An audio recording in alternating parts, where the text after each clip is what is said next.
본 영상은 실존 인물의 실화를 바탕으로 각색한 내용입니다. 인물의 프라이버시 보호를 위해 이름과 일부 세부 사항은 변경되었음을 알려드립니다. 여러분, 안녕하세요. 당신의 인생 라디오입니다. 오늘 들려드릴 이야기는 믿기 힘든 실화입니다. 북한 최악의 정치범 수용소 근처 마을 아오지탄광에서 태어나 죽음의 고난을 이겨내고 호주에서 200억대 자산가가 된 한 여성의 이야기. 이야기 시작 전에 구독, 좋아요 부탁드립니다. 그리고 여러분들이 계시는 곳을 댓글로 남겨주시면 다른 분들과의 소통도 가능하시니 꼭 댓글 남겨주세요. 이제 이야기를 시작하겠습니다. 여러분, 최영금이라는 이름을 기억해 주십시오. 이 여자는요, 그냥 평범한 탈북자가 아닙니다. 이분의 가문 이야기부터가 영화보다 더 드라마틱하거든요. 1979년 함경북도 청진에서 영금 씨가 태어났을 때만 해도 그 집안은 북한에서 손꼽히는 명문가였습니다.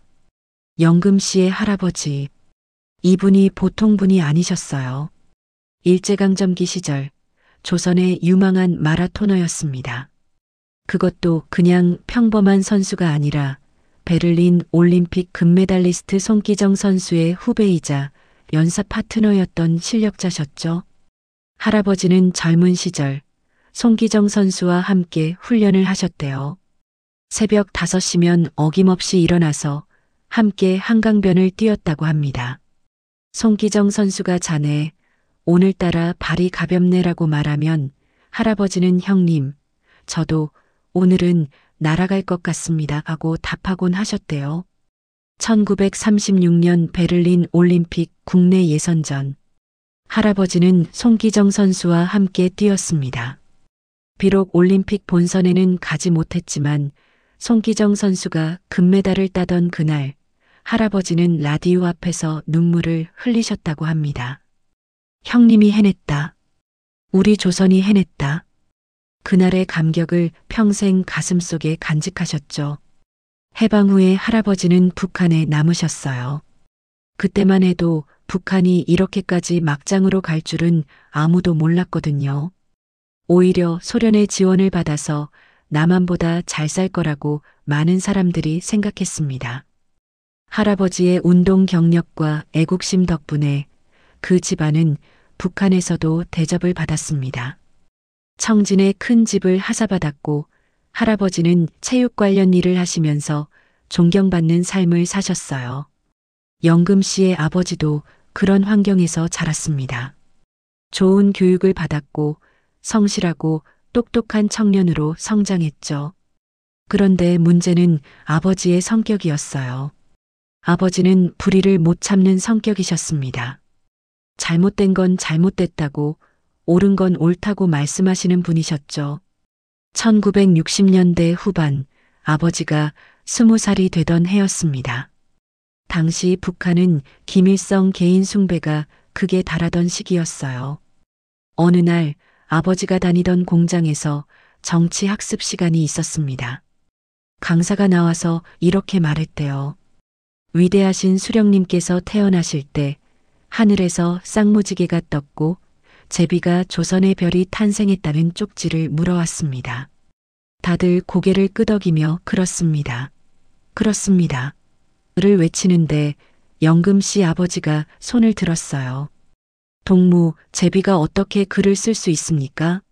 그건 과학적으로 말이 안 되지 않습니까? 그 순간 강의실이 얼어붙었습니다.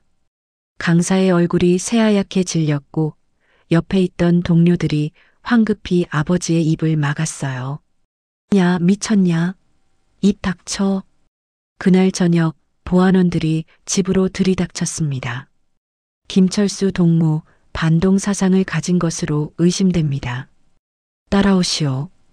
할아버지가 벌떡 일어나서 이 사람들아, 우리 아들이 무슨 잘못을 했다고 이러는 거요?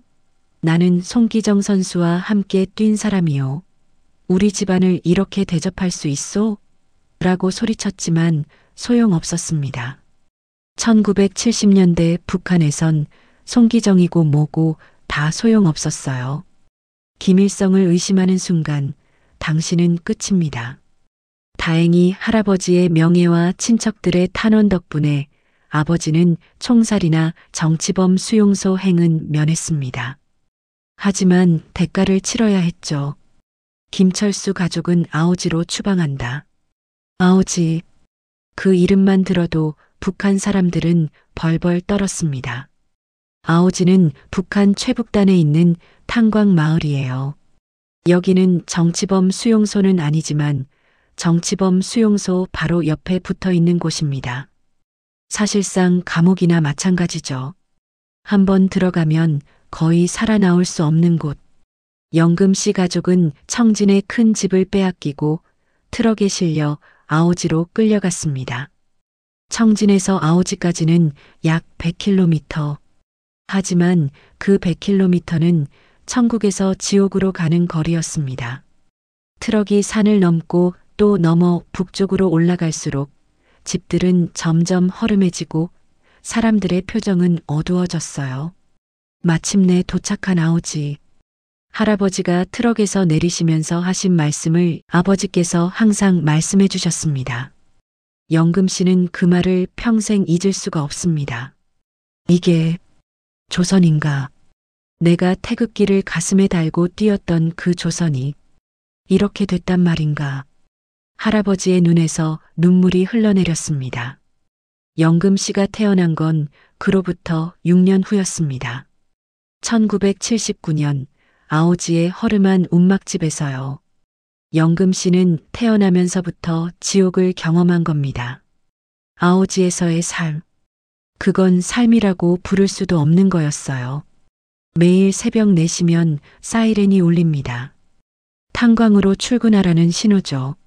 남자들은 깜깜한 탄광 속으로 들어가서 하루 12시간씩 석탄을 캡니다. 여자들은 여자들대로 옥수수밭에 나가서 일을 해야 했어요.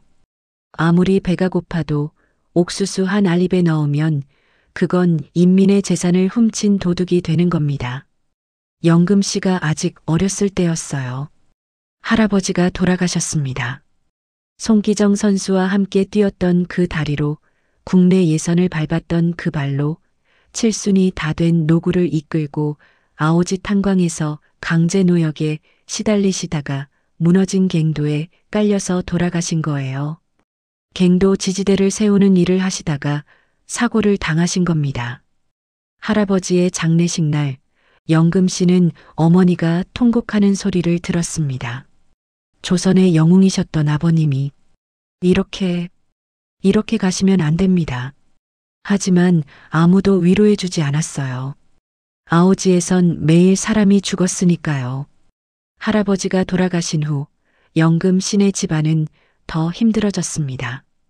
배급은 점점 줄어들었고 살아남기 위해선 뭐든 해야 했습니다. 영금 씨 아버지는 그래도 포기하지 않으셨어요. 아버지는 영금 씨와 남동생에게 이중생활을 가르치셨습니다. 얘들아, 잘 들어라. 학교에 가면 김일성 장군님 만세를 외쳐야 한다. 그래야 살 수 있다. 하지만 집에 오면 절대로 잊지 마라. 김일성은 개새끼다. 이 나라는 거짓말로 만들어진 나라다. 영금 씨는 처음엔 이해할 수 없었어요.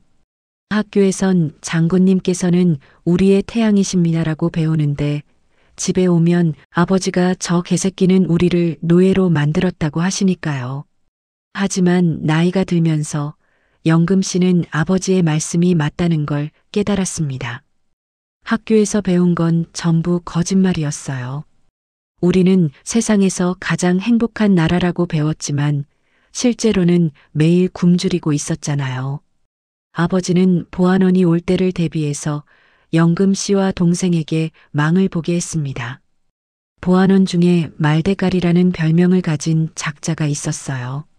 얼굴이 정말 말처럼 길쭉하게 생긴 인간이었는데 이 인간이 제일 악질이었습니다. 말대가리는 예고 없이 집집마다 돌아다니면서 반동 사상을 체크했어요.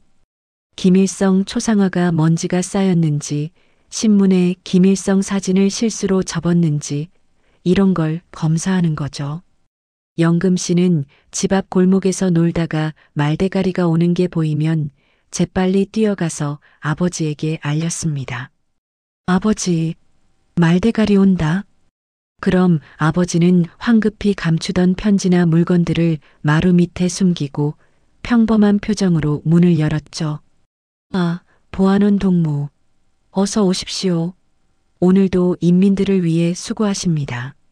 영금 씨는 그런 아버지의 이중적인 모습을 보면서 자랐습니다. 겉으로는 충성하는 척, 속으로는 탈출을 꿈꾸는 살. 그렇게 영금 씨는 아오지에서 유년기를 보냈습니다. 배고픔과 추위, 그리고 끝없는 거짓말 속에서요. 하지만 진짜 지옥은 아직 시작도 안 했습니다. 1994년. 이 해를 기억하는 탈북민들은 절대로 그 해를 잊을 수 없다고 말합니다. 고난의 행군이 시작된 해니까요. 김일성이 죽었습니다. 그리고 북한은 완전히 무너지기 시작했어요. 소련이 망하면서 지원이 끊겼고 연달아 자연재해까지 닥쳤습니다. 홍수가 나고 가뭄이 들고 농사는 완전히 망했죠. 배급이 끊겼습니다. 여러분, 배급이 끊긴다는 게 뭔지 아십니까? 북한에선 장마당이 제대로 발달하지 않았던 시절이었어요. 모든 식량은 국가가 배급으로 줬습니다. 그런데 그게 끊긴 거예요. 그럼 사람들은 어떻게 살까요? 죽는 겁니다. 그냥 죽어요. 1994년부터 3년 동안 북한에서 약 300만 명이 굶어 죽었다고 추정됩니다. 300만 명. 대한민국 부산 인구가 통째로 사라진 거예요. 아오지는 특히 더 심각했습니다. 원래도 가장 못 사는 지역인데 거기다가 배급까지 끊기니까 그야말로 생지옥이 된 거죠. 영금 씨는 그때 15살이었습니다. 매일 아침 눈을 뜨면 누가 죽었는지 확인하는 게 일상이 됐어요. 어제 윗집 할머니 돌아가셨대. 옆집 아이가 굶어서 죽었대. 저길 모퉁이에서 누가 쓰러져 있는데 아직 살아있는지 모르겠어. 사람들이 길에서 쓰러져 죽어도 아무도 치우지 않았습니다. 치울 힘도 없었고 묻을 힘도 없었어요. 그냥 개들이 와서 뜯어먹고 까마귀가 쪼아먹었습니다. 영금 씨네 가족도 하루에 한 끼도 못 먹는 날이 많았어요. 어머니가 풀뿌리를 캐서 끓였습니다. 나무 껍질을 벗겨서 삶았어요. 그게 밥이었습니다. 하지만 그나마도 없는 날이 더 많았죠. 영금 씨는 그때 처음으로 죽고 싶다는 생각을 했습니다. 아, 이렇게 사느니 그냥 죽는 게 나을 것 같다. 매일 배고프고 매일 추운데 이게 무슨 삶이야? 그런데 어느 날 영금 씨는 더 충격적인 광경을 목격합니다. 집 근처에 국군포로 부부가 살았어요. 이분들은 한국 전쟁 때 북한군에 붙잡혀서 끌려온 사람들이었습니다. 원래는 대한민국 국군이었는데 포로가 되어서 북한에서 평생을 살게 된 거죠. 남쪽에 가족이 있었을 텐데 만나지도 못하고 북한에서 늙어버린 겁니다. 그 부부한테는 아들이 하나 있었어요. 한 30대 초반쯤 됐을 거예요. 키가 크고 얼굴이 잘생긴 청년이었습니다. 영금 씨는 가끔 그 청년을 마주치면 안녕하십니까? 라고 인사를 했었고 청년도 밝게 웃으며 네, 영금이 오늘도 건강하게 지내렴이라고 답했었어요. 그런데 고난의 행군이 시작되고 그 집안도 무너지기 시작했습니다. 어느 날 할머니가 먼저 돌아가셨어요. 그냥 굶어서 죽은 겁니다. 며칠 후에는 할아버지도 뒤따라 가셨습니다. 아들 혼자 남았어요. 훤칠한 청년이었던 그 아들은 불과 몇 달 만에 앙상한 뼈만 남은 모습으로 변했습니다. 그러던 어느 날이었어요. 마을에 소문이 쫙 퍼졌습니다. 저 국군 포로 아들 기차에 뛰어들었대. 영금 씨는 깜짝 놀라서 현장으로 달려갔어요. 아오 지역 근처였습니다. 청진으로 가는 화물 기차가 지나가고 있었는데 그 청년이 달리는 기차에 몸을 던진 거예요. 왜 그랬을까요? 나중에 사람들이 말하길 기차에 석탄이나 식량이 실려 있을 거라고 생각했대요. 그걸 훔쳐 먹으려고 움직이는 기차에 뛰어오른 건데 발을 헛디뎌서 바퀴에 깔린 겁니다. 영금 씨가 도착했을 때 청년은 이미 철길 위에 쓰러져 있었어요. 두 다리가 기차 바퀴에 잘려나갔습니다. 피가 철길을 붉게 물들이고 있었어요. 사람들이 급히 청년을 들것에 실어서 병원으로 옮기려고 했습니다. 그런데 그 순간 영금 씨는 청년이 중얼거리는 소리를 들었어요. 밥을 주세요. 밥만 주세요. 아프다는 말이 아니었어요. 두 다리가 잘려나가서 피를 철철 흘리면서도 그가 원한 건 밥이었습니다. 영금 씨는 그 자리에서 울음을 터뜨렸습니다. 청년은 병원으로 옮겨졌지만 과다출혈로 몇 시간 만에 사망했습니다. 마지막 순간까지 밥을 달라. 나는 살고 싶다. 라고 중얼거리다가 숨을 거뒀다고 합니다. 영금 씨는 그날 밤 잠을 잘 수가 없었어요. 사람이 저렇게까지 되는구나. 아프다는 말보다 밥을 달라는 게 먼저 나오는구나. 그리고 며칠 후 영금 씨는 더 충격적인 일을 겪습니다. 영금 씨의 친구 영희. 영희네 집도 굶주림에 시달리고 있었어요. 영희 어머니는 원래 건강하고 밝은 분이셨는데 몇 달 만에 뼈만 앙상하게 남은 모습으로 변했습니다. 어느 날 저녁 영금 씨네 집에 영희 오빠가 찾아왔어요. 영금아, 우리 엄마가 이제 얼마 못 사실 것 같아. 혹시 먹을 거 있으면 좀 줄 수 있니? 영금 씨네 집도 별로 없었지만 어머니가 아껴두었던 옥수수 국수가 조금 있었습니다. 영금 씨 어머니는 그걸 꺼내서 물에 불려서 묽은 죽을 끓였어요.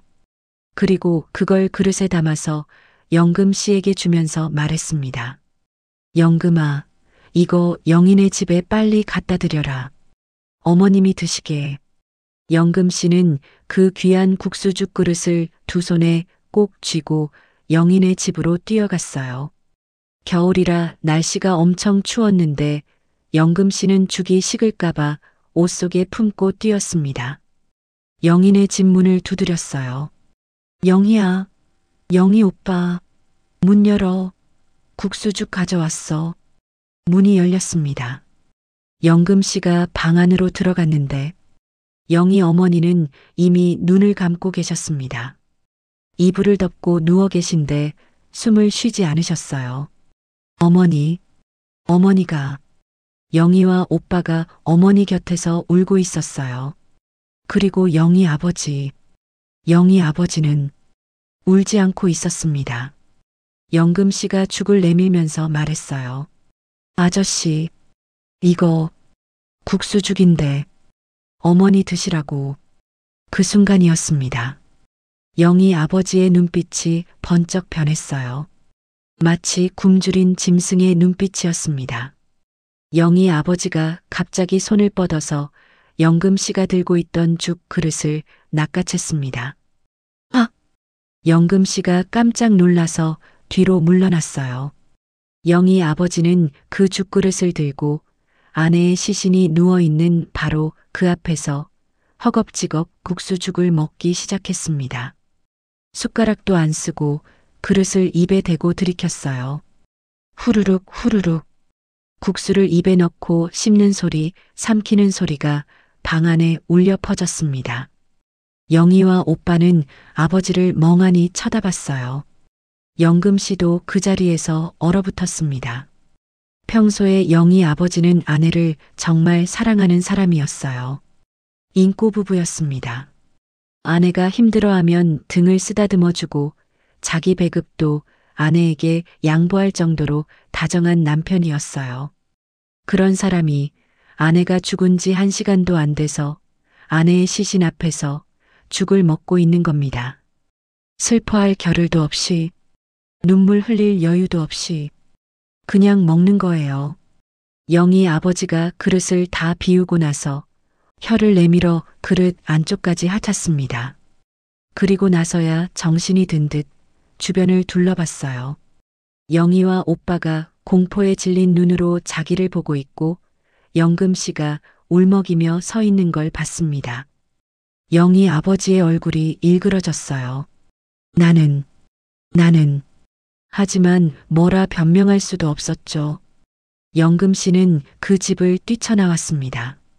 집으로 돌아와서 어머니에게 모든 걸 말했어요. 어머니는 한숨을 쉬면서 말했습니다. 영금아, 배고픔은 사람을 짐승으로 만든단다. 사랑도 도덕도 인간성도 다 마비시켜. 영희 아버지를 탓하지 마라. 저 사람도 너무 배가 고팠을 거야. 영금 씨는 그날 밤 이불을 뒤집어 쓰고 밤새 울었습니다. 국군 포로 아들이 두 다리가 잘리면서도 밥을 달라고 한 것. 영희 아버지가 아내의 시신 앞에서 죽을 먹은 것. 이 두 가지 장면이 영금 씨의 머릿속에서 계속 재생됐어요. 이 나라는 정말로 지옥이구나. 사람이 사람답게 살 수 없는 곳이구나. 영금 씨는 그날 결심했습니다. 나는 여기서 죽을 수 없다. 반드시 살아서 이곳을 벗어나야 한다. 하지만 아오지에서 탈출한다는 건 거의 불가능에 가까웠습니다. 아오지는 사방이 산으로 막혀 있고 국경까지는 수십 킬로미터를 걸어야 했어요. 게다가 보안원들이 철통같이 감시하고 있었죠. 탈북하다 잡히면 총살입니다. 가족까지 연좌제로 끌려가요. 그래도 영금 씨는 포기하지 않았습니다. 아버지도 같은 생각이었어요. 영금아, 우리 여기서 죽을 순 없다. 기회를 봐서 탈출하자. 그렇게 3년이 흘렀습니다. 드디어 그 기회가 찾아왔습니다. 1997년 11월 고난의 행군 3년차 북한은 완전히 무너져 있었습니다. 사람들은 이제 더 이상 당국을 두려워하지 않았어요. 먹고 살기 위해 장마당이 자연스럽게 생겨났고 밀수도 활발해졌습니다. 국경 경비도 예전보다 느슨해졌어요. 왜냐하면 경비병들도 배가 고팠거든요. 뇌물을 주면 눈을 감아주는 경우가 많아졌습니다. 영금 씨 아버지는 몇 달 동안 탈북 준비를 했습니다. 브로커를 통해서 국경 경비병한테 뇌물을 전달했어요. 달러로 200불. 당시 북한 사람들한테는 어마어마한 돈이었습니다. 영금 씨네는 그 돈을 모으기 위해서 집에 있던 물건을 다 팔았어요. 어머니의 금반지, 할아버지의 시계, 이불, 솥 다 팔아치웠습니다. 그리고 드디어 그날이 왔습니다. 1997년 11월 23일 브로커가 연락을 해왔어요. 오늘 밤 10시 강가로 나오세요. 경비병이 교대하는 시간에 건너야 합니다. 영금 씨네 가족은 저녁밥을 먹었습니다. 어머니가 남은 쌀을 다 꺼내서 밥을 지었어요. 마지막 식사였으니까요.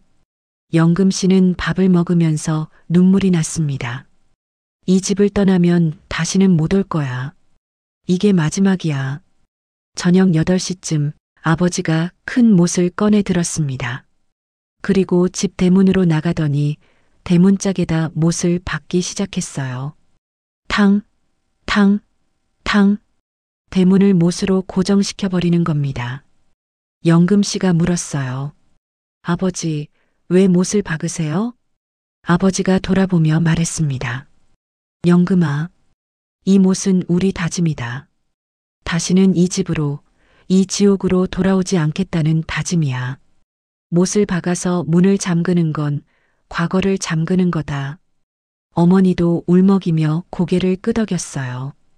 영금 씨 남동생은 그때 12살이었는데 아버지, 우리 진짜로 남조선 가는 거예요? 라고 물었습니다. 아버지는 동생의 머리를 쓰다듬으며 말했어요. 그래 아들, 우리 남조선 가서 사람답게 살자. 오후 9시 가족은 집을 나섰습니다. 짐은 최소한으로만 챙겼어요. 옷 몇 벌, 물, 그리고 어머니가 꼭 챙긴 가족 사진 한 장. 아오지 마을을 빠져나가는데 캄캄했습니다. 전기가 끊긴 지 오래라 마을 전체가 칠흑 같은 어둠에 잠겨 있었어요. 가끔 개 짖는 소리만 들렸습니다. 브로커가 안내한 장소는 아오지에서 약 10km 떨어진 두만강 상류였습니다. 그곳까지 걸어가는데 3시간이 걸렸어요. 추운 겨울밤이었습니다. 기온이 영하 15도 정도 됐을 거예요. 영금 씨는 너무 추워서 이가 딱딱 부딪혔어요. 중간에 어머니가 못 가겠다. 너무 힘들다라고 주저앉았는데 아버지가 어머니를 업고 걸었습니다. 밤 10시가 지나고 밤 10시 반쯤 드디어 두만강이 보였습니다. 강물은 얼어 있었어요. 하지만 완전히 꽁꽁 언 건 아니고 군데군데 얼음이 깨진 곳도 있었습니다. 브로커가 속삭였어요. 저기 보이는 불빛 있죠? 저게 중국입니다. 저곳까지만 건너가면 됩니다. 강폭이 약 100m예요. 빨리 건너세요. 경비병이 15분 후에 돌아옵니다. 아버지가 고개를 끄덕이고 가족들에게 말했어요. 자, 간다. 절대 뒤돌아보지 마라. 앞만 보고 뛰어. 그런데 그때였습니다. 영금 씨 남동생이 갑자기 울기 시작한 거예요. 아빠, 나 무서워. 여기서 잡히면 우리 죽는 거 아니에요? 동생은 겁에 질려서 벌벌 떨고 있었습니다. 그러더니 동생이 갑자기 이상한 말을 하기 시작했어요. 아빠, 장군님 초상화. 장군님 초상화 안 가져왔어. 가져갈래. 장군님 사진 가져가야 해. 세뇌 교육이 너무 강해서 아직 어린 동생은 김일성 초상화를 가져가야 한다고 떼를 쓴 겁니다. 아버지가 다급하게 동생의 입을 막았어요. 조용히 해. 소리 내면 안 돼. 그런데 영금 씨도 무서웠어요. 영금 씨는 그때 18살이었지만 평생 세뇌 교육을 받아왔잖아요. 우리가 지금 반역을 하고 있는 거야. 조국을 배신하는 거야. 이런 생각이 머릿속을 맴돌았습니다. 영금 씨는 무의식적으로 중얼거렸어요. 아버지, 사회주의 지킵시다. 사회주의 지킵시다. 완전히 멘붕이 온 거죠. 아버지가 영금 씨의 어깨를 세게 잡으며 말했습니다. 영금아, 정신 차려. 사회주의고 뭐고 없다. 우리는 살아야 한다. 이곳에 남으면 죽는다. 어머니가 두 손을 모았습니다. 그리고 기도를 하기 시작했어요. 하나님, 하나님, 제발 우리를 살려주세요. 우리 가족을 지켜주세요. 어머니는 몰래 기독교 신자였습니다. 북한에서 기독교 신자인 게 들키면 바로 정치범 수용소행이지만 어머니는 몰래 믿음을 지켜왔어요. 그때 놀라운 일이 일어났습니다. 방금 전까지 달이 환하게 떠 있어서 주변이 훤히 보였는데 어머니가 기도를 하는 순간 구름이 몰려와서 달을 완전히 가려버린 겁니다. 사방이 캄캄해졌어요. 브로커가 놀라며 말했습니다. 지금이다. 지금 건너세요. 안 보여. 아버지가 외쳤어요. 간다. 가족은 두만강 얼음 위로 뛰어내렸습니다. 철버, 철버, 얼음이 깨지는 소리가 났어요. 영금 씨는 찬물에 발이 빠졌다가 다시 얼음 위로 올라왔습니다. 아, 차가워. 조용히. 소리 내지 마. 아버지가 앞장서고 어머니가 동생 손을 잡고 영금 씨가 뒤에서 따라갔어요. 100m. 그냥 평지에서 걷는다면 1분도 안 걸리는 거리입니다. 하지만 얼음이 깨진 강을 건너는 건 마치 100km처럼 느껴졌어요. 중간쯤 왔을 때 갑자기 뒤에서 소리가 들렸습니다. 아, 거기 누구냐? 경비병이었습니다. 영금 씨는 심장이 멎는 줄 알았어요. 아버지가 외쳤어요. 뛰어. 무조건 뛰어. 탕. 총소리가 울렸습니다. 하지만 캄캄해서 제대로 조준을 할 수 없었던 거예요. 총알은 엉뚱한 곳에 박혔습니다. 가족은 미친 듯이 뛰었어요. 영금 씨는 발이 물에 빠지고 넘어지고 다시 일어나고를 반복했습니다. 거의 다 왔다. 조금만 더. 드디어 중국 땅에 발을 디뎠습니다. 뒤돌아보니 경비병이 강 건너편에서 욕을 퍼붓고 있었어요. 이 개새끼들아, 반역자들, 너희 잡아서 총살시켜주마. 하지만 경비병은 강을 건너오지 않았습니다. 월경하면 자기도 처벌받으니까요. 영금신의 가족은 중국 땅에 주저앉아서 숨을 헐떡였습니다. 아버지가 하늘을 보며 소리쳤어요. 우리가 해냈다. 우리가 살았다. 어머니는 땅에 엎드려서 울었습니다. 하나님 감사합니다. 영금 씨도 울었어요. 18배 동안 갇혀 살았던 지옥에서 드디어 탈출한 겁니다. 그날 밤 영금 씨는 중국 조선족 마을의 한 집에서 잤습니다. 따뜻한 방바닥, 흰 쌀밥 한 그릇. 영금 씨는 밥을 먹으면서 눈물을 흘렸어요. 이게 진짜 밥이구나. 풀뿌리가 아니라 진짜 쌀밥이구나. 하지만 안심하기엔 너무 일렀습니다. 다음 날 아침 집주인 조선족 아저씨가 심각한 표정으로 말했어요. 여기 오래 있으면 안 됩니다. 중국 공안들이 탈북자를 잡으러 돌아다녀요. 잡히면 북한으로 다시 보내집니다. 영금 씨네 가족은 얼어붙었습니다. 다시 북한으로? 아버지가 급히 물었어요. 그럼 어떻게 해야 합니까? 일단 숨어 지내세요. 돈을 모아서 한국으로 가는 방법을 찾아야 해요. 그게 유일한 길입니다. 그렇게 영금 씨네 가족의 중국 도피 생활이 시작됐습니다. 영금 씨네 가족은 연변 조선족 자치구의 한 작은 마을에 숨었어요. 신분증도 없이 언제 잡힐지 모르는 불안 속에서요. 집은 허름한 판잣집이었습니다. 방 하나에 가족 넷이 함께 지냈어요. 영금 씨는 일을 구해야 했습니다. 조선족 아줌마의 소개로 중국인이 운영하는 식당에서 일하게 됐어요. 주방 보조였습니다. 설거지, 청소, 재료 손질. 하루 12시간 일하고 월급은 중국 돈으로 300위안, 한국 돈으로 약 6만 원이었어요. 그것도 제때 안 줄 때가 많았습니다. 식당 주인은 영금 씨가 불법 체류자인 걸 알았어요. 그래서 함부로 대했죠. 조선년, 빨리 안 움직여. 욕을 먹어도 참아야 했습니다. 신고당하면 끝이니까요. 어느 날 식당에서 접시를 실수로 깼어요. 주인이 달려와서 영금 씨의 뺨을 때렸습니다. 짝! 접시값 내 월급에서 공제한다. 멍청한 년.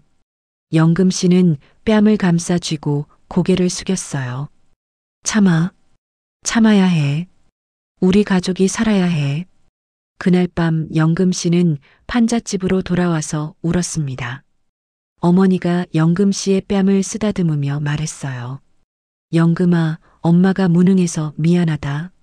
아니에요, 엄마. 우리 조금만 더 버티면 돼요. 돈 모아서 한국 가면 돼요. 하지만 돈을 모으는 건 거의 불가능했습니다. 월급 6만 원으로 가족 넷이 먹고 살면 남는 게 없었어요. 게다가 브로커에게 한국 가는 비용을 물어보니 1인당 500만 원이라고 했습니다. 가족 넷이면 2천만 원. 도저히 모을 수 없는 돈이었어요. 1998년 여름, 더 큰 위기가 찾아왔습니다. 중국 공안들이 조선족 마을을 대대적으로 단속하기 시작한 겁니다. 탈북자 신고하면 포상금 줍니다. 마을에 방송이 울려 퍼졌어요. 영금 씨네 가족은 매일 밤 떨며 지냈습니다. 오늘 밤에 공안이 오는 건 아닐까? 어느 날 새벽 맞은편 집에 공안들이 들이닥쳤어요. 나와. 탈북자들 다 나와. 비명소리, 울음소리가 들렸습니다. 영금 씨네 가족은 이불을 뒤집어 쓰고 숨을 죽였어요. 다행히 영금 씨네 집에는 오지 않았습니다. 하지만 그날 세 가족이 북한으로 강제 송환됐습니다. 영금 씨는 다음 날 그 집 앞을 지나가다가 멈췄어요. 대문이 활짝 열려 있었고 집은 텅 비어 있었습니다. 바닥에는 아이의 인형 하나가 떨어져 있었어요. 영금 씨는 그 인형을 보면서 눈물을 흘렸습니다. 저 가족은 지금 어디에 있을까? 다시 지옥으로 끌려갔구나. 그날 밤 아버지가 가족회의를 소집했습니다. 우리 더 이상 여기 있으면 안 된다. 한국으로 가는 방법을 찾아야 해. 하지만 돈이 베트남으로 가자. 베트남을 거쳐서 태국으로 가면 거기서 한국 대사관에 갈 수 있대. 브로커가 새로운 루트를 제안한 겁니다. 비용은 가족 넷에 1,000만 원. 영금 씨네가 모은 돈은 100만 원도 안 됐지만 어떻게든 만들어야 했어요. 그래서 영금 씨는 결심했습니다. 더 위험한 일을 하기로요. 영금 씨는 식당 일을 그만두고 다른 일을 시작했습니다. 중국인 가정집에 가서 가사 도우미 일을 하는 거였어요. 더 위험했습니다. 집 안에 들어가는 거라 신분이 들통나면 바로 신고당할 수 있었죠. 하지만 돈이 더 많았어요. 한 달에 20만 원. 영금 씨는 낮에는 왕씨네 집, 저녁에는 창씨네 집, 이렇게 두 집을 돌아다니며 일했습니다. 어느 날 창씨네 집 주인인 40대 남자가 이상한 제안을 했어요. 영금 씨, 내 친구 집에 가서 일해볼래요? 거기는 돈을 더 많이 줄 거예요. 영금 씨는 고민했습니다. 돈을 더 많이 준다고? 다음 날 그 남자가 영금 씨를 차에 태웠어요. 어디로 가는 거예요? 조금만 가면 돼요. 멀지 않아요. 차는 점점 외곽으로 나갔습니다. 건물도 없고 사람도 없는 허허벌판. 영금 씨는 불안해지기 시작했어요. 이상한데. 뭔가 이상해. 차가 한적한 농가 앞에 멈췄습니다. 남자가 말했어요. 자, 여기에요. 들어가 봐요. 영금 씨가 집 안으로 들어가려는 순간 뒤에서 남자가 영금 씨를 밀었습니다. 아! 영금 씨가 넘어졌어요. 문이 쾅 닫혔습니다. 집 안에는 중국인 남자 3명이 있었어요. 그들이 비웃으며 말했습니다. 이 조선년 도망 못 가. 너 우리한테 팔렸어. 인신매매였습니다. 영금 씨는 공포에 떨었어요. 나를 팔았다고? 그들은 영금 씨를 중국 시골 총각한테 팔아넘기려고 한 겁니다. 네가 여기서 그 남자 마누라 하면서 살면 돼. 알겠어? 영금 씨는 눈물을 흘리며 말했어요. 안 돼요. 나 가족이 있어요. 제발. 시끄러워. 조선년이 뭘 선택해? 그때였습니다. 영금 씨 안에서 뭔가 터졌어요. 나는 아오지에서 살아남았어. 나는 두만강을 건넜어. 내가 여기서 이런 놈들한테 당할 순 없어. 영금 씨가 갑자기 벌떡 일어나서 소리쳤습니다. 야, 이 개새끼들아. 너네는 진짜 지옥을 모르지? 그리고 옆에 있던 의자를 집어들어서 창문을 깼어요. 퍽! 유리가 산산조각 나면서 구멍이 났습니다.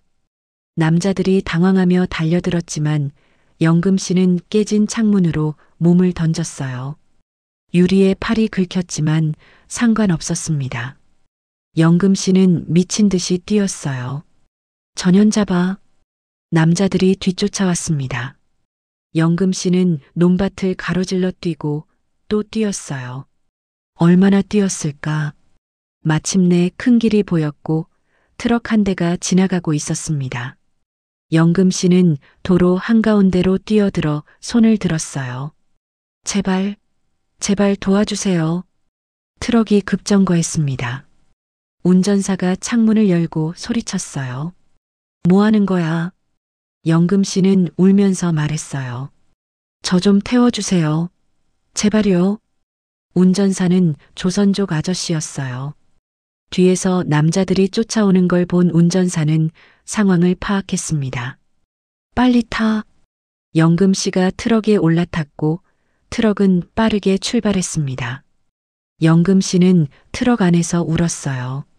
살았다. 나 살았다. 운전사 아저씨가 물었습니다. 당신 탈북자지? 네. 어디로 가야 해? 영금 씨는 집 주소를 말했고 운전사는 영금 씨를 집 근처까지 데려다 줬어요. 조심해서 살아. 세상이 험해. 영금 씨는 고개를 숙여 인사했습니다. 집에 돌아왔을 때 가족들은 영금 씨를 보고 깜짝 놀랐어요. 팔에서 피가 흐르고 옷은 찢어져 있었으니까요. 영금아, 무슨 일이야? 영금 씨는 모든 걸 말했습니다. 아버지는 분노에 떨었어요. 이 개자식들, 내 딸을. 어머니는 영금 씨를 꼭 껴안으며 울었습니다. 그날 밤 가족은 결정했습니다. 더 이상 여기 있으면 안 된다. 당장 떠나야 한다. 1999년 봄, 영금 씨네 가족은 2년 동안 모은 돈 300만 원을 들고 브로커를 만났습니다. 이게 전부예요. 이걸로 베트남까지 갈 수 있나요? 브로커는 돈을 세더니 고개를 끄덕였어요. 4명이면 빡빡하긴 한데 가능은 해요. 대신 힘들 겁니다. 각오하세요. 괜찮아요. 뭐든 할게요. 며칠 후 영금 씨네 가족은 트럭 짐칸에 숨었습니다. 짐칸에는 영금 씨네 가족 말고도 다른 탈북자 가족 2팀이 더 있었어요. 총 12명이 좁은 짐칸에 숨어서 가는 겁니다. 트럭은 중국 남쪽으로 내려갔어요. 며칠을 쉬지 않고 달렸습니다. 짐칸 안은 지옥이었어요. 공기가 탁하고 더웠고 화장실도 갈 수 없었습니다. 사람들은 비닐봉지에 볼일을 봐야 했어요. 영금 씨 동생이 힘들어했습니다. 누나, 나 숨이 안 쉬어져.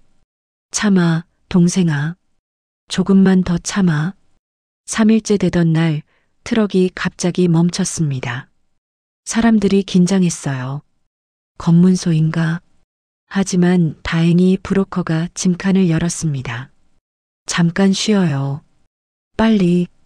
사람들이 짐칸에서 나와서 숨을 쉬었어요. 바깥은 깜깜한 밤이었고 산속이었습니다. 10분 후 다시 짐칸으로 들어가야 했어요. 그렇게 또 이틀을 달렸습니다. 마침내 중국과 베트남 국경 근처에 도착했습니다. 브로커가 말했어요. 여기서부터는 걸어야 해요. 산을 넘어서 베트남으로 들어갑니다. 밤 10시 12명이 산길을 걷기 시작했습니다. 가파른 산길이었어요. 나무 뿌리에 걸려 넘어지고 벌레에 물렸습니다. 영금 씨 동생이 계속 기침을 했어요. 동생아, 괜찮아? 응, 괜찮아. 하지만 괜찮지 않았습니다. 베트남에 들어간 지 3일째. 영금 씨네 가족은 베트남 정글 속 작은 마을에 숨어 있었어요. 그런데 동생의 상태가 이상했습니다. 누나 나 너무 추워. 한여름인데 동생은 가져온 옷을 모두 뒤집어 쓰고 떨고 있었어요. 이마를 짚어보니 불덩이처럼 뜨거웠습니다. 동생아, 동생아. 동생은 고열에 정신을 잃었어요. 영금 씨는 브로커한테 달려갔습니다. 우리 동생이 죽어가요. 병원에 데려가야 해요. 안 돼요. 병원 가면 신분 들통나요. 잡혀요. 그럼 동생은 어떻게 해요? 브로커는 한숨을 쉬었어요. 말라리아예요. 모기한테 물렸나 봐요. 약을 구해올게요. 브로커가 시장에서 말라리아 약을 구해왔습니다.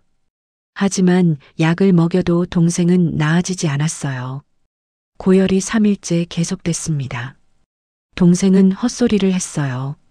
누나, 나 북한으로 돌아가고 싶어. 집에 가고 싶어. 동생아, 정신 차려. 우리 곧 한국 가. 한국. 한국이 뭐야? 나 그냥 집에. 4일째 밤 동생의 숨소리가 점점 약해졌습니다. 영금 씨는 동생을 안고 울었어요. 불쌍한 내 동생, 죽지 마. 제발 죽지 마. 아버지와 어머니도 동생을 둘러싸고 울었습니다. 아들아, 제발, 제발 살아다오. 그때 같이 온 탈북자 중 한 명이 다가왔어요. 그 사람은 북한에서 의사였대요. 제가 봐도 될까요? 의사가 동생을 진찰했습니다. 그리고 가방에서 주사기를 꺼냈어요. 제가 항생제를 가지고 있어요. 이걸 놔볼게요. 주사를 맞고 몇 시간 후 동생의 열이 조금씩 떨어지기 시작했습니다. 다음 날 아침 동생이 눈을 떴어요.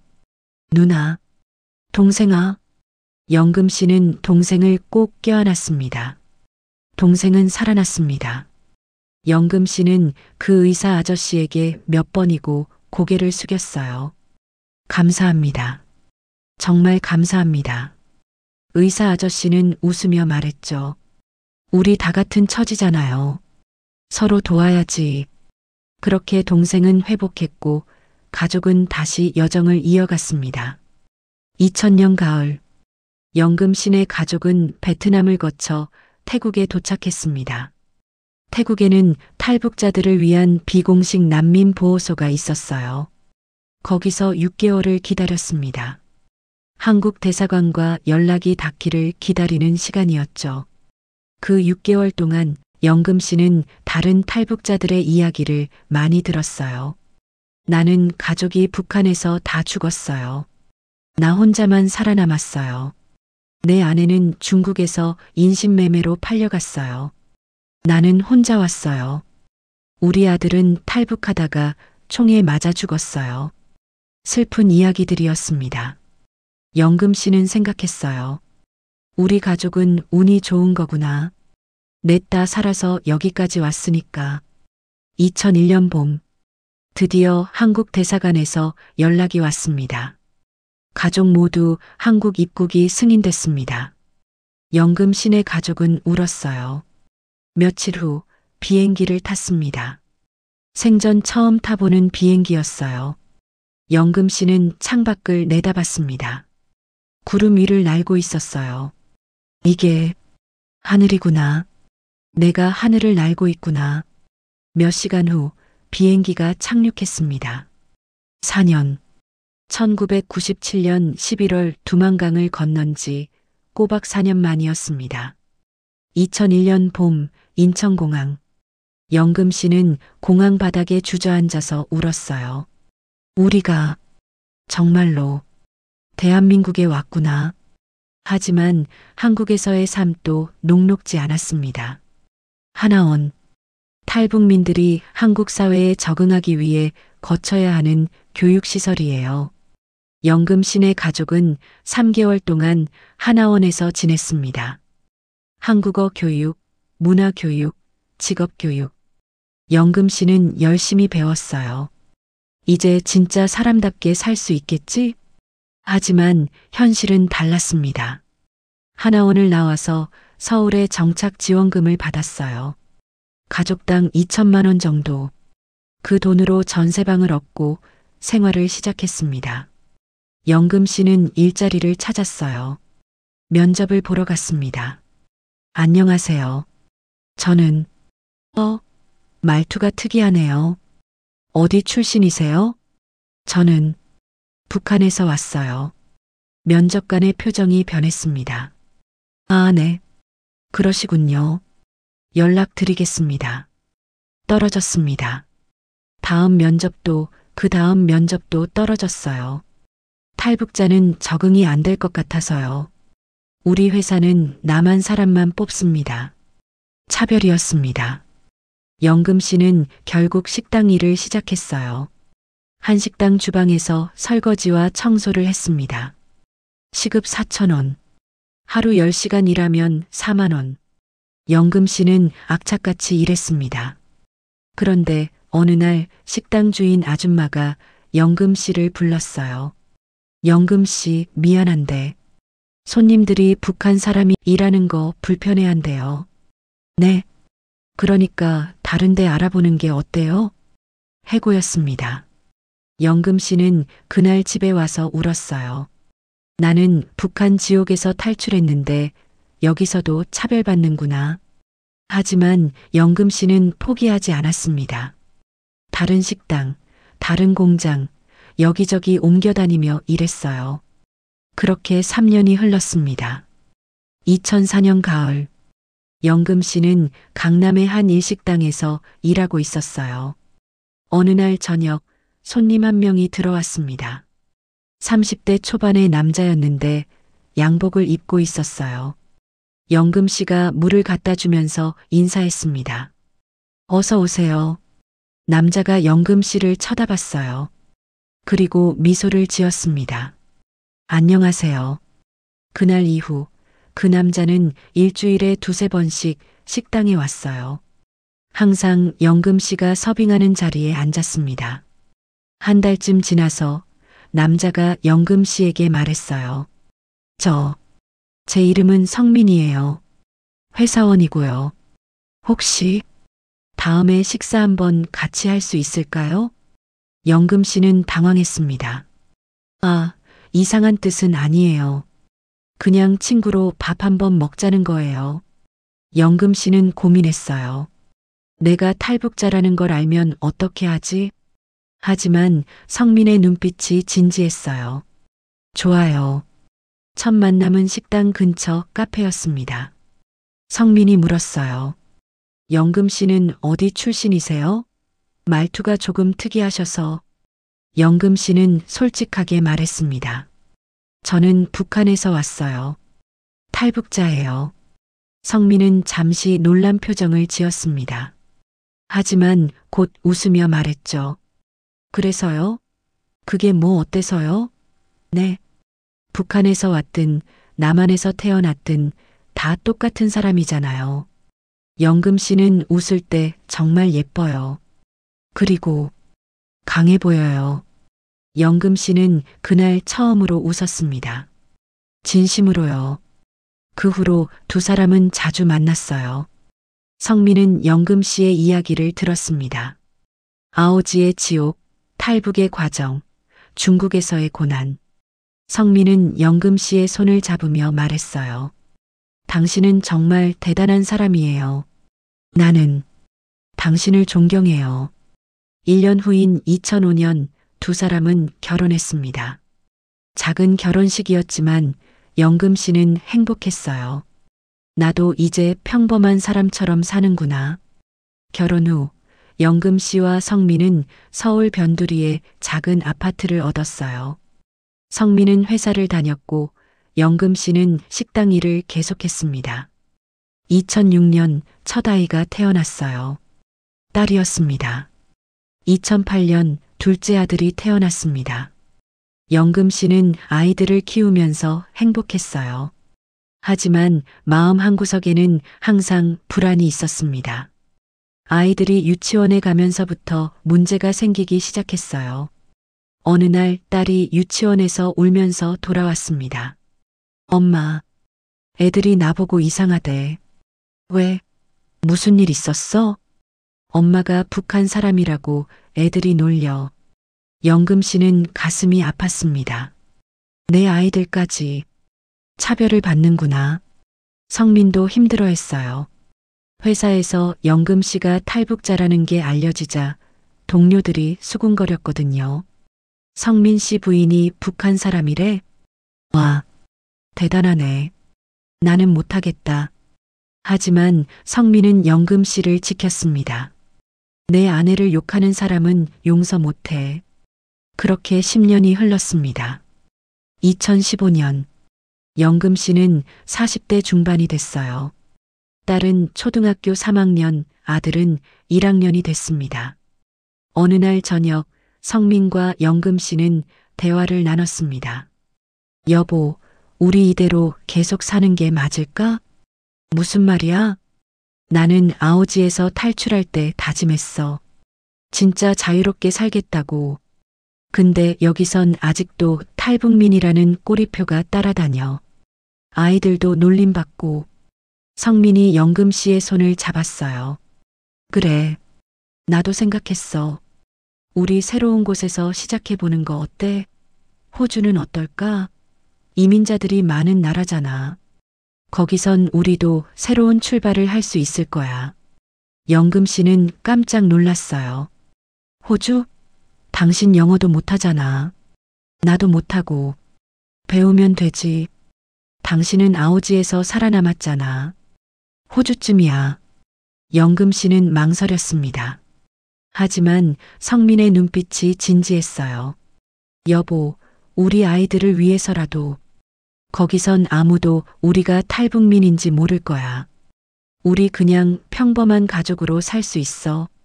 영금 씨는 고개를 끄덕였습니다. 알았어. 해보자. 우리 새로운 인생을 시작하자.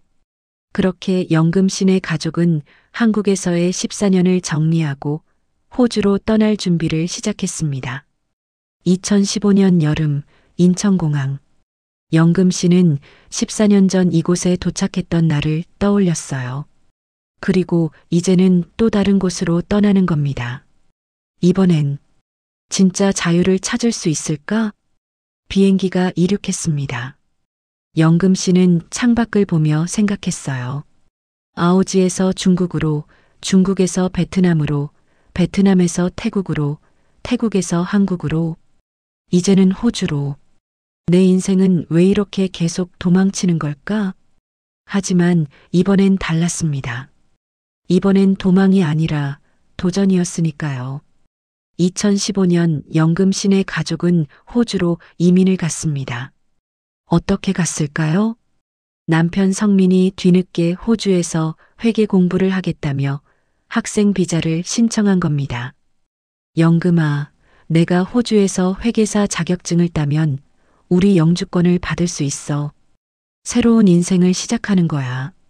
학생 비자를 받으려면 어마어마한 학비를 미리 내야 했어요. 1년 학비가 한국 돈으로 2,500만 원. 한국에서 10년 동안 모은 돈 5천만 원 중 절반이 학비로 날아갔습니다. 무모한 도전이었습니다. 하지만 영금 씨네 부부는 결정했어요. 시드니, 시드니, 푸른 하늘, 넓은 바다, 자유로운 공기. 영금 씨는 생각했어요. 여기가 천국인가?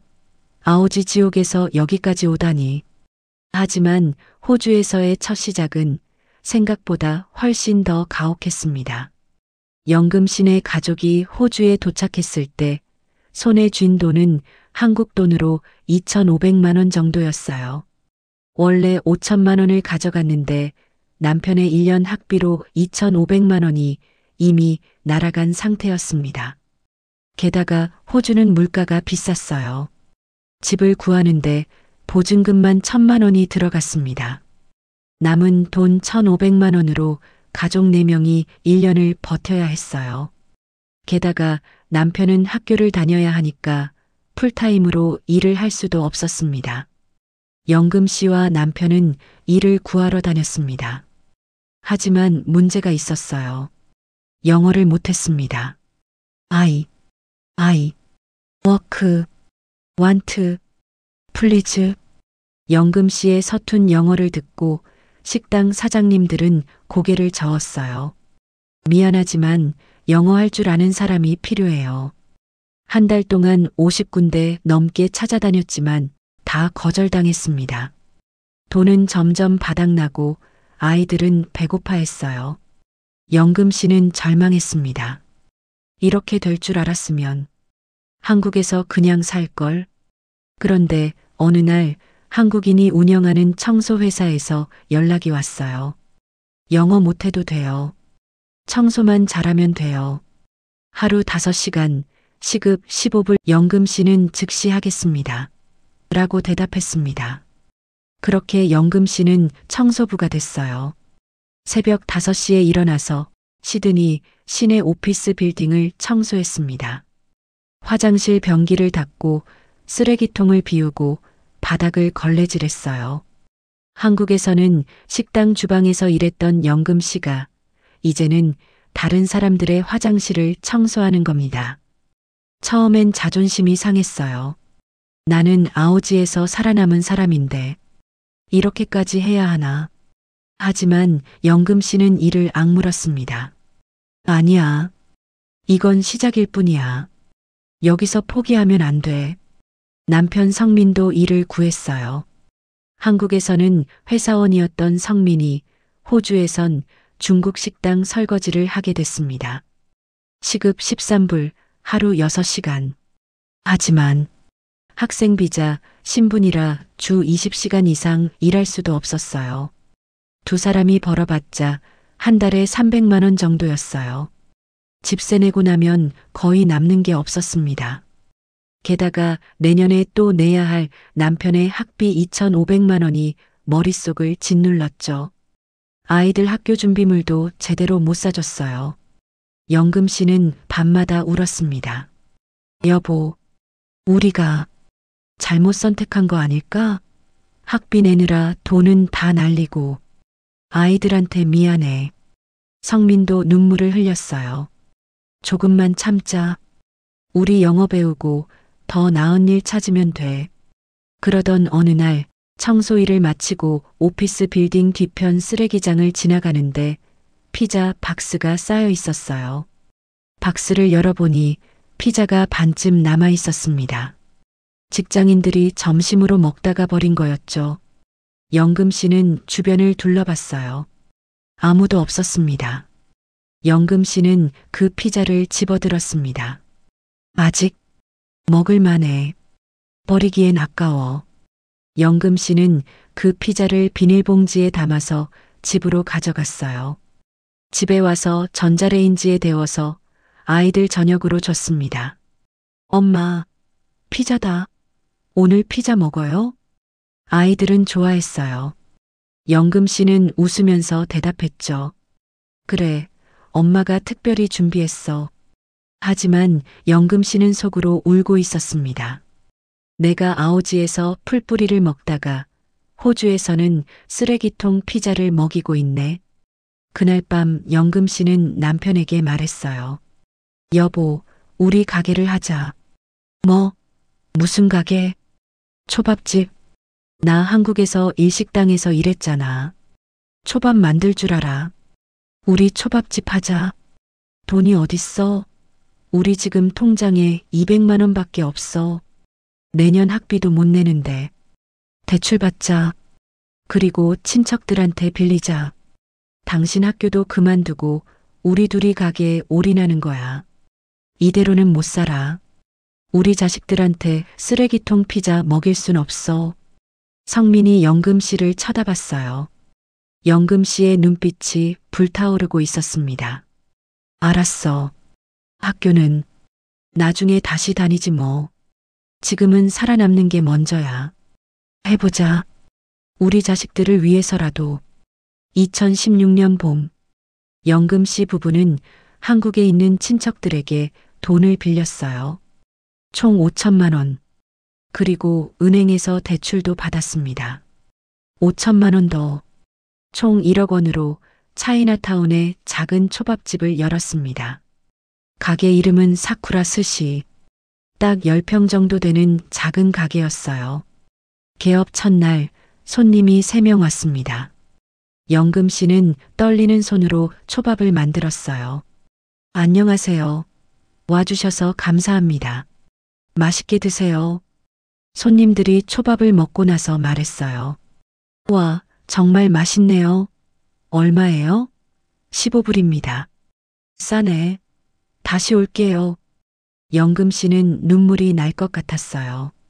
드디어 시작이다.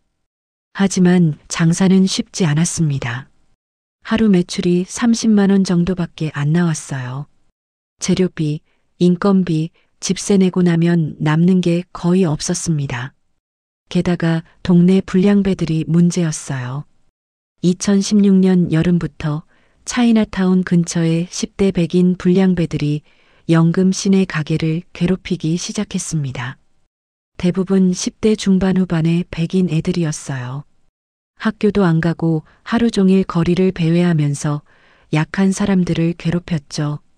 특히 아시아인을 우습게 봤습니다. 영금씨네 초밥집도 표적이 됐어요. 처음엔 별거 아니었습니다. 불량배 애들이 가게 앞에서 담배를 피우거나 시끄럽게 굴거나 하는 정도였죠. 영금씨가 나가서 실례지만 다른 곳으로 좀 가주시겠어요? 라고 하면 킥킥거리면서 가곤 했습니다. 하지만 점점 심해졌어요. 창업 초기라 장사가 잘 안 됐습니다. 하루 매출이 30에서 50만 원 정도밖에 안 나왔어요. 영금 씨와 남편은 새벽부터 밤까지 일했지만 빚만 늘어갔습니다. 그런 상황에서 불량배들의 괴롭힘은 더 견디기 힘들었어요. 어느 날은 가게 앞 간판에 스프레이로 낙서를 했습니다. 또 어느 날은 영금 씨가 주차장에 세워둔 차 유리창을 깼어요. 영금 씨가 경찰에 신고했지만 경찰은 증거가 없다며 제대로 수사를 안 했습니다. 영금 씨는 매일 밤 울었어요. 여보, 우리 한국으로 돌아갈까? 여기선 우리가 영원히 이방인이야. 동양 사람은 무시당해. 남편도 힘들어했습니다. 조금만 더 버텨보자. 우리가 여기까지 왔는데. 2017년 1월 어느 날 저녁. 그날은 영금 씨 혼자 가게를 지키고 있었어요. 남편은 장을 보러 나갔고 도와주던 아르바이트생은 쉬는 날이었습니다. 오후 7시쯤 그 불량배들이 나타났습니다. 이번엔 4명이 왔어요. 리더 격으로 보이는 애가 금발에 문신을 잔뜩 한 약 17살쯤 되는 애였습니다. 그 애가 들어오면서 말했어요. 이봐, 동양인. 꺼지라고 했잖아. 여기는 내 자리가 아니야. 그러면서 가게 안으로 들어와서 테이블을 발로 찼습니다. 쾅! 접시들이 바닥에 떨어져서 깨졌어요. 다른 애들도 들어와서 의자를 집어던지고 벽에 걸린 액자를 때려 부쉈습니다. 영금 씨가 소리쳤어요. 그만해. 경찰 부를 거야. 영금 씨가 핸드폰을 꺼내려고 하는데 리더 애가 달려와서 핸드폰을 낚아챘어요. 그리고 바닥에 던져서 부숴버렸습니다. 딱! 핸드폰이 산산조각 났습니다. 그 순간 영금 씨 안에서 뭔가 터졌어요. 20년 넘게 억눌렀던 분노, 아오지에서 당했던 모든 굴욕, 굶주림, 추위, 죽음의 공포, 두만강을 건너면서 느꼈던 절박함, 그 모든 게 폭발한 겁니다. 영금 씨의 눈빛이 변했어요. 영금 씨는 천천히 불량배들에게 다가가면서 말했습니다. 너희들, 지옥을 봤니? 영어로 말한 게 아니라 한국어로 중얼거렸어요. 불량배들은 뭔 소린지 몰라서 킥킥거렸습니다. 전현 뭐라는 거야? 영금 씨가 다시 말했습니다. 너희는 진짜 지옥을 모르지? 나는 봤어. 나는 거기서 살았어. 그리고는 갑자기 리더 애의 머리채를 잡았습니다. 아! 불량배 애가 놀라서 소리를 질렀지만 영금 씨는 그 애의 머리를 잡아 끌고 무릎으로 얼굴을 올려찼어요. 퍽! 니킥이었습니다. 불량배 애가 코피를 터뜨리며 바닥에 쓰러졌어요. 다른 애들이 깜짝 놀라서 영금 씨에게 달려들었습니다. 한 애가 주먹을 날렸는데 영금 씨가 팔로 맞고 그 애의 팔을 비틀었어요. 꺾기 관절 기술이었습니다. 으악! 불량배 애가 비명을 지르며 바닥에 무릎을 꿇었습니다. 나머지 2명이 도망가려고 가게 밖으로 나갔어요. 한 애는 자전거를 타고 도망가려 했고 다른 애는 스케이트보드를 타고 달아나려 했습니다. 영금 씨가 뛰어나갔어요. 자전거 타고 가는 애를 발로 차서 넘어뜨렸습니다. 퍽! 자전거가 넘어지면서 그 애도 바닥에 굴렀어요. 스케이트보드 타는 애는 좀 멀리 갔는데 영금 씨가 그 애를 쫓아가서 스케이트보드를 낚아챘습니다. 그리고 무릎으로 스케이트보드를 딱 2 동강 냈어요. 불량배 애가 공포에 질린 얼굴로 영금 씨를 쳐다봤습니다. YOUR이 크레이지. 너 미쳤어. 영금 씨가 그 애를 노려보며 말했어요. 다시는 오지 마. 다음에 또 오면 진짜 지옥을 보여줄게. 불량배들은 비틀거리며 도망갔습니다. 영금 씨는 가게로 돌아와서 바닥에 주저앉았어요. 손이 떨렸습니다. 내가 뭘 한 거지? 30분쯤 지나서 경찰이 왔어요. 누군가 신고를 했던 겁니다. 경찰관 2명이 가게 안으로 들어와서 영금 씨를 봤습니다. 부인, 괜찮으세요? 싸움이 있었다는 신고를 받았습니다.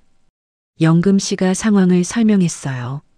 경찰관들이 밖으로 나가서 CCTV를 확인했습니다. 가게 밖에 설치된 CCTV에 모든 게 찍혀 있었어요. 불량배들이 먼저 가게를 부수고 영금 씨 핸드폰을 부순 것, 그리고 영금 씨가 정당방위로 반격한 것. 경찰관이 돌아와서 영금 씨에게 엄지를 치켜 세웠습니다. 잘하셨습니다, 부인. 제대로 하셨어요. 저 불량배들이 몇 달째 이 지역을 괴롭혔거든요. 정말 용감하십니다. 영금 씨는 안도의 한숨을 쉬었어요. 그날 밤 남편이 돌아왔을 때 영금 씨는 모든 걸 말했습니다. 남편은 걱정하면서도 웃었어요. 당신 진짜 대단해. 당신 안에 아오지 기질이 있었네. 그 일이 있은 후 동네에 소문이 쫙 퍼졌습니다. 차이나타운 초밥집 아줌마가 불량배 4명을 혼자서 때려 눕혔대. 저 아줌마 북한 특수부대 출신이래. 함부로 건드리면 안 되는 사람이래. 소문은 과장되고 또 과장됐어요. 실제로는 북한 특수부대 출신도 아니고 그냥 아오지에서 살아남은 평범한 여자였는데 동네에선 북한에서 온 무술고수로 알려진 겁니다. 그 후로 불량배들이 싹 사라졌어요. 아무도 영금 씨네 가게를 건드리지 않았습니다. 오히려 동네 사람들이 영금 씨를 존경하기 시작했어요. 저 아줌마 진짜 용감해. 우리 동네를 지켜준 영웅이야. 영금 씨는 웃으면서 생각했어요. 아오지의 지옥이 이렇게 쓸모가 있을 줄이야. 지옥에서 배운 생존 본능이 호주에서 날 지켜주는구나. 그 일이 있은 후 가게는 점점 잘 되기 시작했습니다. 2017년 중반부터 입소문이 나면서 손님이 늘었어요. 저 용감한 아줌마 가게 초밥이 진짜 맛있는 집이라고 소문이 났죠. 영금 씨는 악착같이 일했습니다. 새벽 4시에 일어나서 생선 시장에 갔어요. 가장 신선한 생선을 골라서 정성껏 초밥을 만들었습니다. 그리고 손님들에게 미소를 지으며 말했죠. 영금 씨의 영어는 서툴렀지만 진심은 전해졌습니다. 손님들이 하나둘씩 늘기 시작했어요. 여기 초밥 진짜 맛있어. 주인 아줌마가 엄청 친절해. 2018년이 되자 하루 매출이 500만 원 정도 나오기 시작했어요. 호주 돈으로 약 5,000불 정도요. 드디어 빚을 갚기 시작했습니다. 영금 씨는 행복했습니다. 이제 좀 살만하네. 우리도 사람답게 사는구나. 남편 성민은 학교를 그만두고 가게 일에 집중했어요. 영금 씨를 도와서 가게 경영을 했습니다. 처음엔 회계사의 꿈을 포기한 게 아쉬웠지만 이제는 자신들이 만든 사업이 더 소중했어요. 공부는 나중에라도 할 수 있어. 지금은 이 가게를 키우는 게 먼저야. 초밥집 하나로 시작했지만 2018년 말에는 2번째 지점을 열었습니다. 그리고 2019년 3번째, 4번째. 2019년 말쯤 되니까 영금 씨는 시드니에 5개의 초밥집 체인을 운영하는 사장님이 됐어요. 연매출이 하나로 약 50억 원.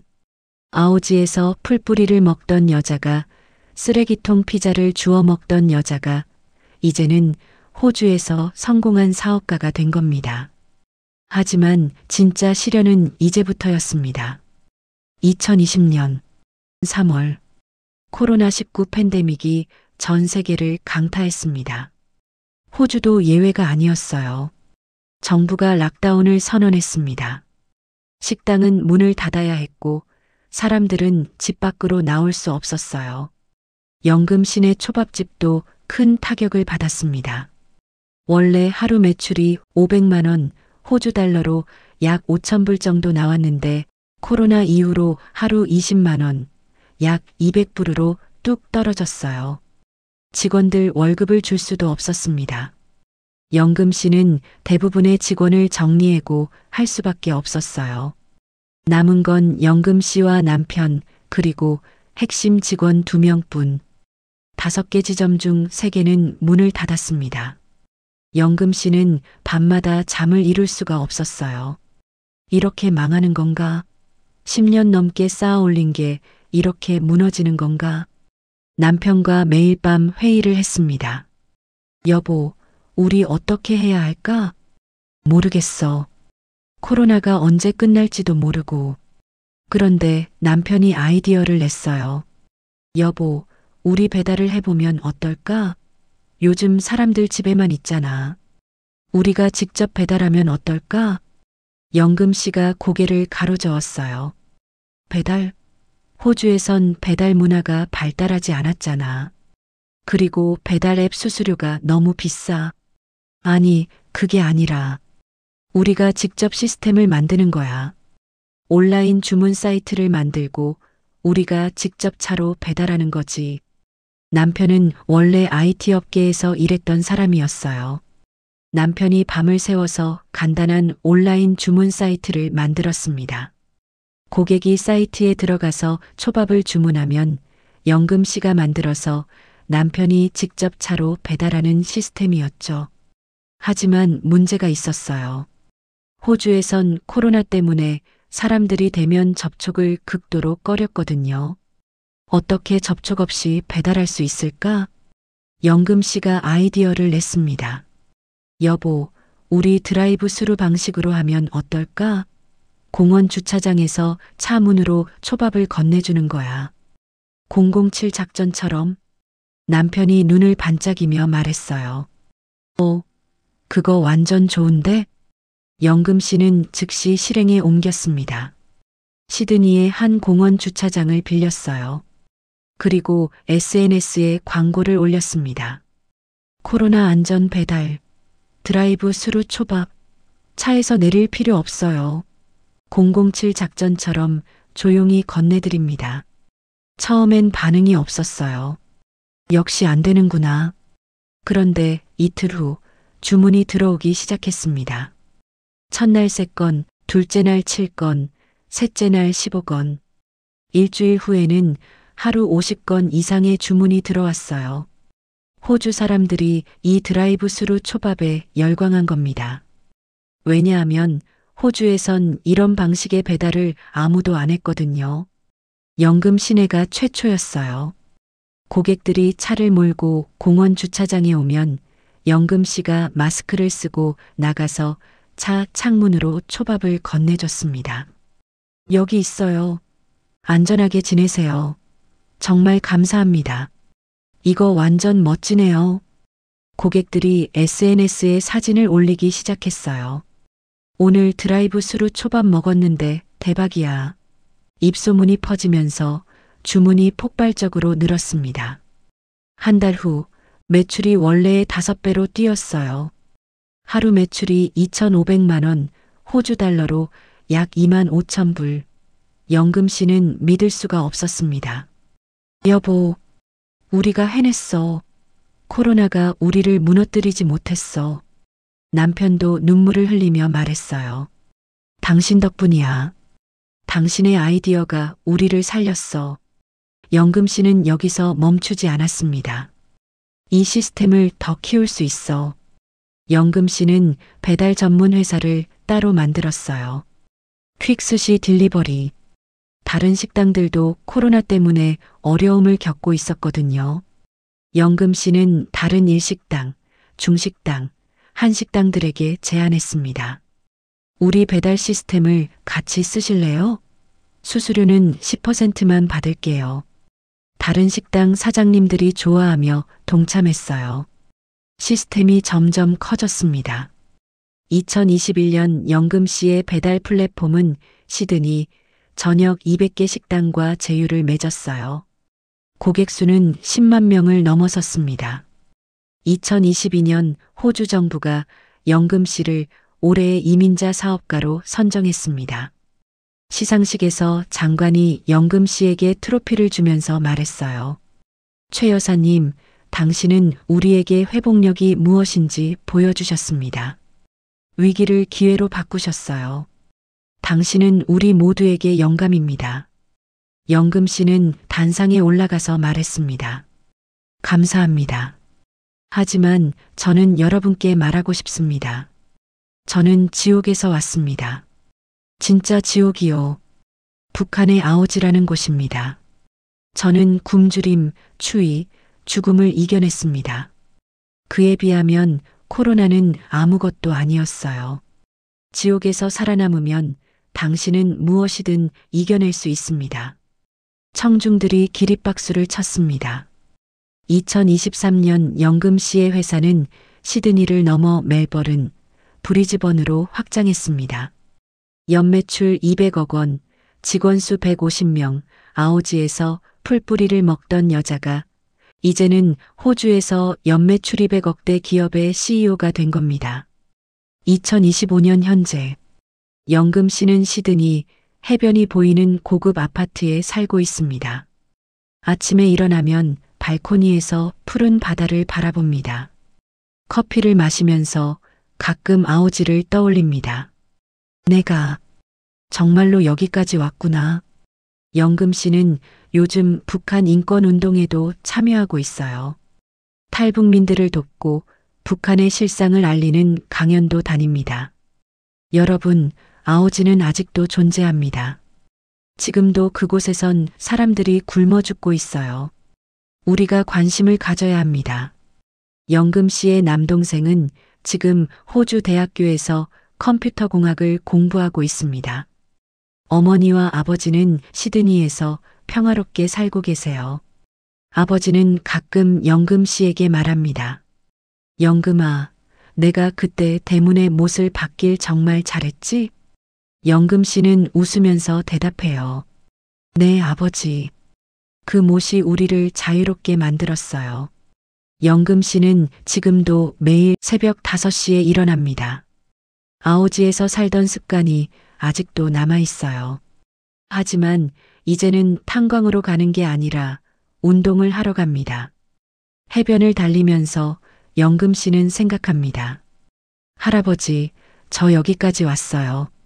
송기정 선수님과 함께 뛰셨던 그 다리로 저도 자유를 향해 달렸어요.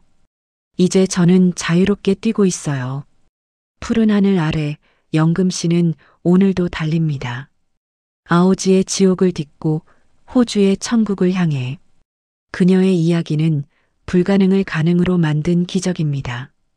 그리고 그 기적은 지금도 계속되고 있습니다.